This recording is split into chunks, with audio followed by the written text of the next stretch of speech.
একা হয়ে যাও, নিঃসঙ্গ বৃক্ষের মতো, ঠিক দুঃখমগ্ন অসহায় কয়েদির মতো, নির্জন নদীর মতো। তুমি আরো পৃথক বিচ্ছিন্ন হয়ে যাও, স্বাধীন স্বতন্ত্র হয়ে যাও, খণ্ড খণ্ড ইউরোপের মানচিত্রের মতো।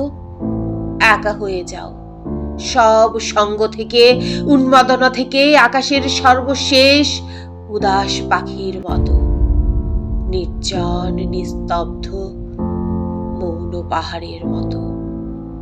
একা হয়ে যাও, এত দূরে যাও যাতে কারো ডাক না পৌঁছে সেখানে, অথবা তোমার ডাক কেউ শুনতে না পায় কখনো, সেই জনশূন্য নিঃশব্দ দ্বীপের মতো, নিজের ছায়ার মতো, পদচিহ্নের মতো, শূন্যতার মতো। একা হয়ে যাও, একা হয়ে যাও দীর্ঘশ্বাসের মতো। একা হয়ে যাও।